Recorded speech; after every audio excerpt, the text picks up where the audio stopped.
The FBI in Peace and War.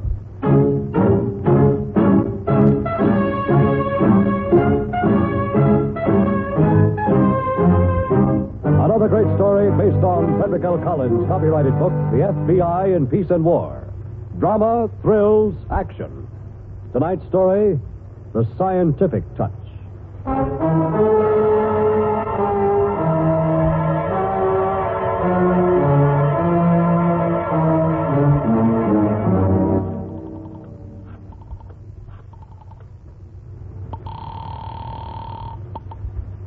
Hello? It's me, Doc. Okay to talk? Yes, go ahead. You can relax, Doc. Everything went off on schedule, just like you said. Watchman? Tied up in the next room. Safe, Jimmy. 2 marked traces left. Cigarette ash on floor. What else, Gus? You called Arnie, Sid, and me, Charlie. Oh, yeah. I called Arnie, Sid, and Gus Charlie. All right, now you know what to do from here. Wear the footpads all the way out to the car. Make it look as if you left in a hurry. And Vince? Yeah? You might take your glove off before you hang up. A palm print will tease the police and add a nice amateurish touch. You know how to smudge it. I ought to. You made me practice enough. Oh, that does it then. You better get started. And if anything should go wrong... What could? You got us covered for every slip. With you on the payroll, nothing could go wrong, Doc. Not a thing in this world.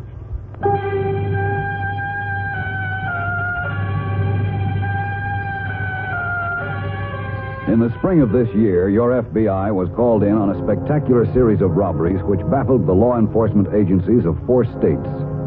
Each robbery was seemingly executed by a trio of amateurs. But when the apparent leads were investigated, they all managed to converge in a dead end. At first, this was accepted as sheer coincidence. But later, when we began to assemble the incredible puzzle, we came across the most unusual criminal career on record. Hiya, Doc. Good morning, Gus. Guess you know why I'm here. Everything went off all right? Letter perfect. Here's your envelope, Doc. 5,000 even. 5,000. I used to make that in just about a year. Thanks, Gus. I'd ask you in, but my wife and I are just having breakfast. Oh, forget it. This is business, not social. Goodbye, Doc. Vince said he'll call you when he's got the next layout ready. All right, Gus. Bye. There, now, that wasn't so long. Who was it, dear? Oh, someone you don't know. Go on now. Read your paper. Oh, I don't want to read the paper. Did you see this about that robbery? The police feel an arrest is imminent. They'd have made an arrest by now if you were still on the force. Any hot coffee left? Wouldn't have to make such foolish statements if they had any sense. Full cup? Please. It wasn't that renting agent again? Huh? At the door? Now you don't have to keep things from me, Dan. I know how hard it's been for you to make ends meet. In fact, I've been wondering how... It wasn't the renting agent, Nettie. Now the rent is paid up. Almost all our debts are. Dan, you found another position. Nettie... You finally found one. You didn't even tell me. No, Nettie, that isn't it. It isn't? I wish it was. Believe me, I wish it was. But then... Nettie... Yes? That's what I've been wanting to talk to you about. I haven't been looking for any other job. What? The commissioner didn't let me go for the reason I told you. My age had nothing to do with it. Dan, what are you saying? I've been meaning to tell you the truth, but I just haven't had the courage. What is it, Dan? Tell me. It's not very pretty. Tell me. I was fired, Nettie, for conduct unbecoming a police technician, for gambling away $12,000 in IOUs held by Vince Connors. What? I said it wasn't pretty. Gambling? That's right. I thought no one knew, but somehow the commissioner found out. Dan, how could you? That's what I've been asking myself. How could I? I just wanted more for you, I guess. Better clothes, a house of our own. Who knows how it starts? You bet a little at first, and you win. Before you know it, you enter a shady character like Vince Connors for $12,000. You can never pay him that kind of money, Dan. I know we can't. Don't you think I know? But anyhow, we won't have to pay him. He didn't want the money. He didn't want it? No. He was willing to tear up the IOUs in exchange for my laboratory knowledge. Dan. I'm sorry, Nettie. I wish there'd been some other way out, but there wasn't. What did he want? I told you, my lab knowledge. Not only would he tear up the IOUs, but he'd pay me handsomely for services rendered. What kind of services, Dan? The kind no one would accept from me anymore, except a person like Vince Connors. You better pour us both some more coffee, dear. What I have to say is going to be just as repulsive to you as it was to me. But we still have to eat. I wish there'd been some other way out. But there just wasn't.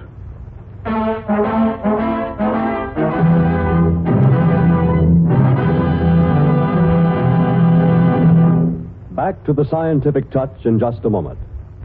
What does the code of conduct mean to the American military man? When someone once asked, what makes a fighting man risk his life in combat? Colonel S.L.A. Marshall, an outstanding American military historian, answered the question this way. The soldier will be persuaded largely by the same things which induce him to face life bravely.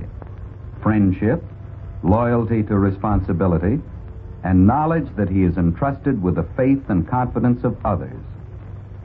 Men who have been in battle know from first-hand experience that when the chips are down, a man fights to help the man next to him.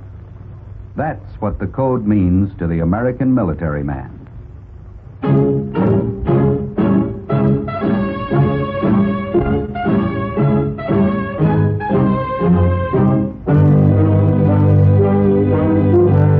Act 2 of tonight's story on the FBI in Peace and War, The Scientific Touch.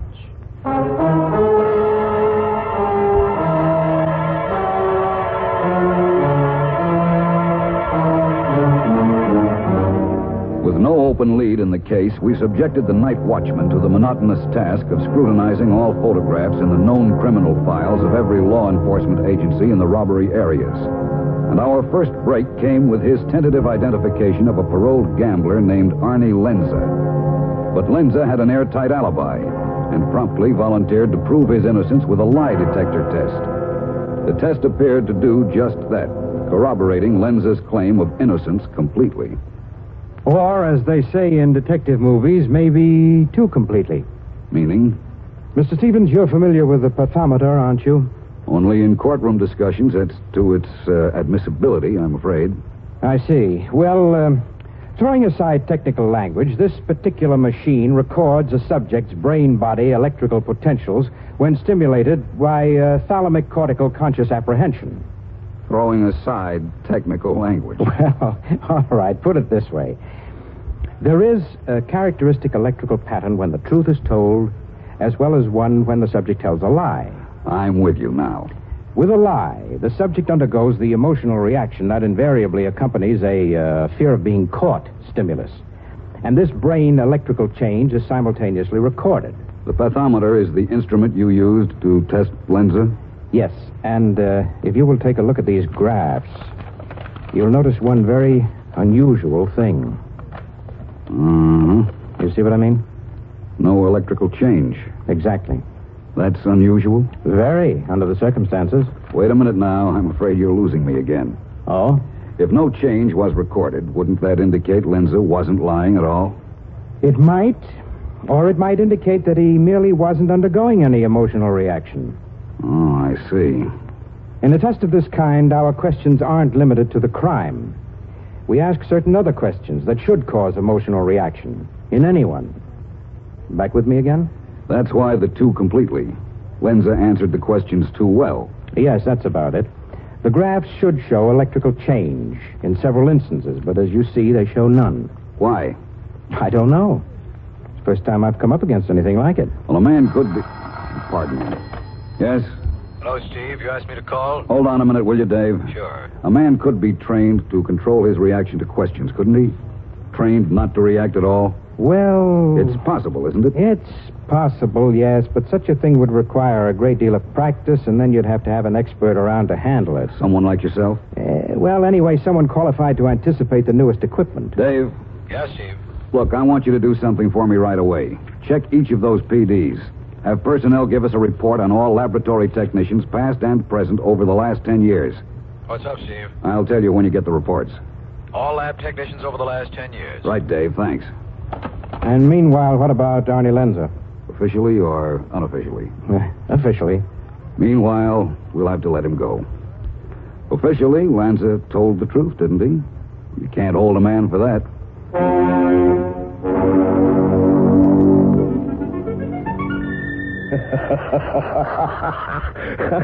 And you should have seen that lab character's face when he looked over the graphs. That was the only time all day I had trouble controlling myself. Gus, in back of the door. Arnie? Okay. Yeah? Who is it? Me, Doc. Okay, open it. Hello, Doc. I never expected to see you over here. Gus, rustle up a drink for the doc. No drink, thanks. Vince, I've got to talk to you. Sure, don't I know it? The boys and me just finished drawing this payroll layout for you to look over. Pull up a chair. Annie's got us in stitches over his lie test. Wait till you hear. I gotta hand it to you, Doc. All those hours of drilling, but they were sure worth it. You'll never hear a beef out of me again. That's right, I won't. And I'll never look over another layout either. That's what I come to talk about. Huh? I'm ending our relationship, Vince. I'm through. Oh, now, wait a minute, Doc. Let's not go off the deep end. No, I'm not. Oh, sure you are. Sit down and calm yourself. Hey, boys, how do you like that for brains? Doc's not satisfied with his cut, and he dreams up this act to put on the squeeze. This isn't any act, Vince. I've gone over the whole thing with my wife, and she's made me see daylight. Oh, you went over it with your wife? Yes. It was crazy getting tied up with you in the first place, all right. I was desperate, I admit it. I'm even grateful to you for the help. But it had to end sometime before it was too late. Nettie and I are leaving town, so this is goodbye. You're leaving? Yes, maybe with a fresh start. On my money? Well... On the money you got from me when you didn't have what to eat. Vince, I said I was grateful. I am. But I think I've done my part in paying you back. You think wrong, Doc. Leaving town wouldn't be a very bright move. I advise against it. I'm sorry. Doc. Hold it, Gus. I'll take care of this. No, it's no use, Vince. I've made up my mind. Doc, you're wrong. Dead wrong. I don't think so. You haven't done your part paying me back, not even a little. I've taken a real fancy to doing things scientific-like, and I'm not going back to doing them any different. Vince, I know how you feel. You don't know. You don't begin to know how I feel. So now I'm telling you. I feel you're not leaving town, you're staying, and Gus and Arnie will be watching every move to see that you do. Now, here's your copy of the layout. Take it home and look it over. Phone me on the angles. Go on, take it. I said I was ending our relationship, Vince. I meant it. Uh-huh. Arnie? You heard what he said? Take it. Once more, Vince, huh? No, I think that's enough. Doc catches quick. He didn't know how I feel, now he knows. Right, Doc?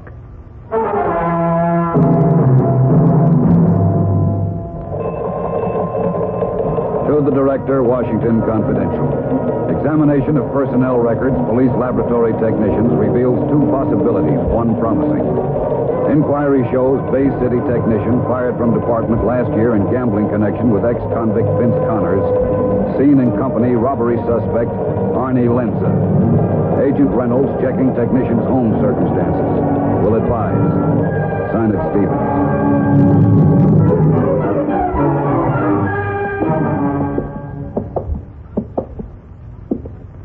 Well, thank you very much, Mrs. Daniels. You've been very helpful. You're welcome, Mr. Reynolds. I'm sorry, Dan. I'm sorry my husband wasn't here, but he should be back by tomorrow. You can talk to him then. That'll be fine. Oh, it's just a matter of routine, nothing to worry him about. Mrs. Daniels? Goodbye, Mr. Reynolds. I'll tell my husband he may hear from you tomorrow. Thank you. Bye.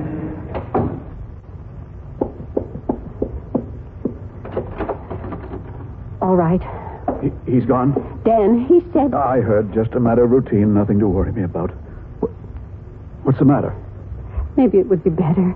Dan, maybe it would be better If what? if you spoke to the man, if you told the FBI the truth. What?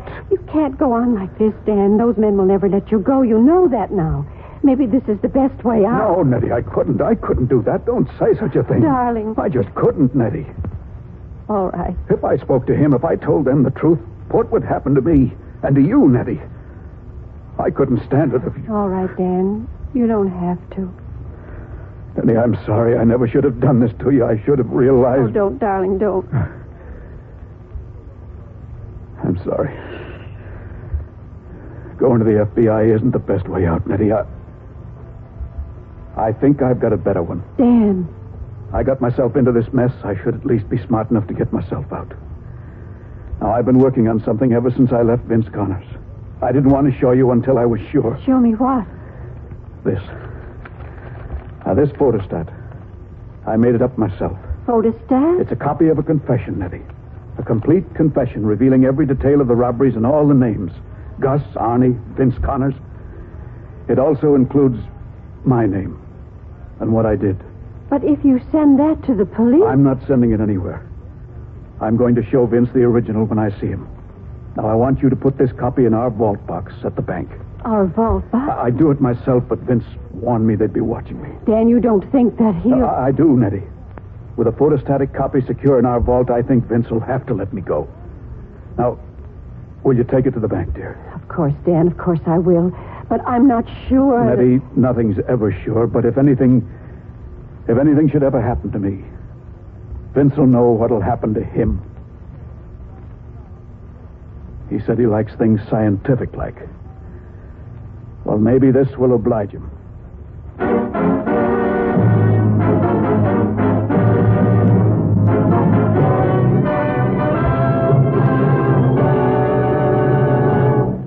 Back to the scientific touch in just a moment. Friends, this is Jimmy Wallington. You know, many great men have attained the highest office in our land, the presidency of the United States. Can you guess the name of this man? He was born in New York in 1800, the son of a farmer. He studied law, was admitted to the bar, and began to practice in New York State. Later, he became a member of the House of Representatives and served for 27 years in one public office or another. In 1848, he was elected vice president and became president on the death of Zachary Taylor. During his administration, many important events took place. The Missouri Compromise was signed. Commodore Perry made his historic expedition to Japan. Daniel Webster was his Secretary of State. You should have his name by now, but in case you don't, here's one more important clue.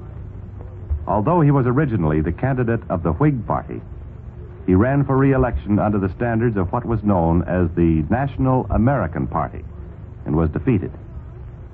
Yes, he was Millard Fillmore, 13th President of the United States. His life is part of your American heritage.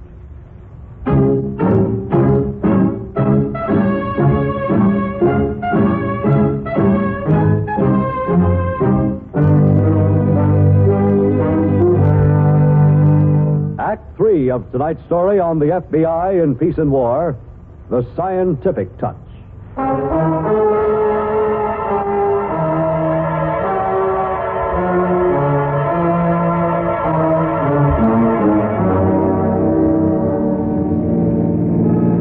Okay, Gus, pull up here. I'll walk the rest of the way. Right. Give me 5 minutes with him, then bring her along. And Arnie. Yes, it's... Keep her quiet. If she gives you any trouble, stop it. You know what I mean? She won't give me no trouble. Okay, 5 minutes. Then bring her along.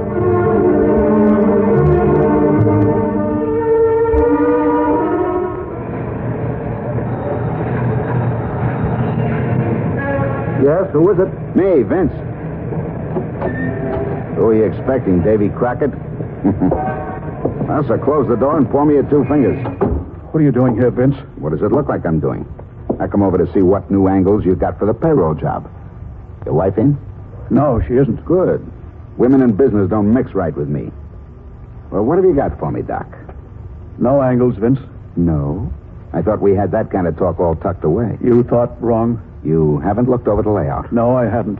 And I don't intend to. Changed your mind, that it? That's it. How come? I wanted time to figure some way to force your hand. Uh-huh. And you figured it? I did. That's why Nettie isn't here. The wife again. She's in this, too. Both of us. We're ending relations whether you like it or not. What makes you think so, Doc? I'll show you. Don't bother. I'll show you. Huh? I'll show you. This is what makes you think so, isn't it? Well? Vince? Uh-huh. Where did you get that? Where did you get it? Where else, Doc? The wife's purse. Nettie? Yes, sir, that's where. Gus and Arnie, you know how polite they are with the ladies, offered the missus a lift and come up with a surprise photostat. How do you like that, huh? Vince, if either of them... Save it. They'll be here with her in a minute. You can tell them direct. He'll be here. Uh-huh. Gus and Ani followed her. Play it safe, I always say. I should have known not to send her. You should have known a lot of things, Doc, a smart guy like you. You should have known not to force my hand with a photostat to the cops. She wasn't going to the cops. Come again? No, she wasn't. She was only... Oh, Doc. Nice try, only it won't work. No, it's the truth. Yeah, I'll bet. It is, Vince. Stow it. But I said stow it! You're a corpse, Doc. Also, you're a fool. You had a warning from me. You acted up and you had a warning. Didn't I warn you? Didn't I? So now you're a corpse. The both of you, as soon as Gus brings her in that door. No. And it'll be scientific, Doc. Real scientific. I learned just how to do it from you. An accident, maybe, or suicide. Go answer it, Doc. You're crazy. You're over 11 once in. Go open the door. But, Vince, she had nothing to do with us. Leave Nettie out. Doc. Listen to me now. Go open the door, Doc. Go open it, or I'll let you have it right now.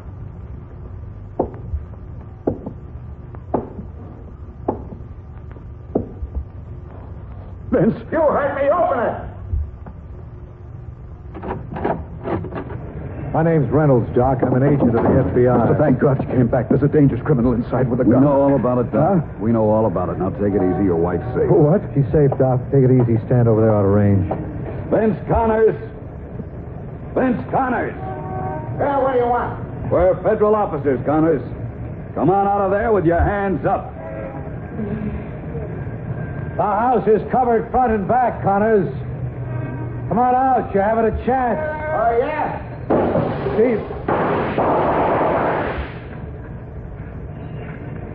Vince Connors! All right. I'm hurt. Don't shoot. I'm coming out.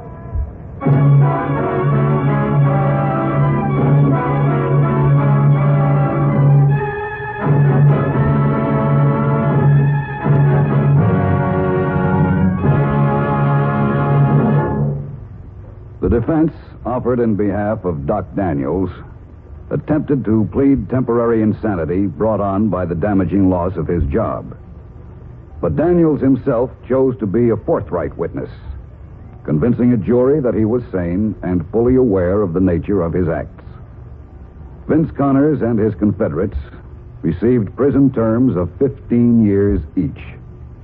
But in consideration of his age and cooperation with the prosecution, Daniels' sentence was reduced by the presiding judge to 5 years. Our files are closed on the scientific touch.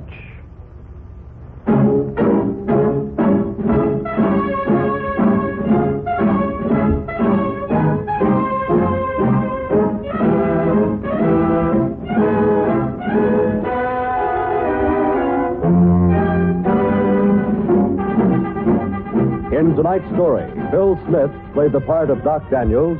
Harold Huber was Vince Connors.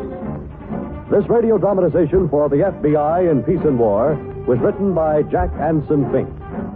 These programs are produced and directed by Betty Mandeville. All names and characters used on the program are fictitious. Any similarity to persons living or dead is purely coincidental. This program is based upon Frederick L. Collins' copyrighted book, The FBI in Peace and War, and the broadcast does not imply endorsement, authorization, or approval by the Federal Bureau of Investigation. This is the United States Armed Forces Radio and Television Service.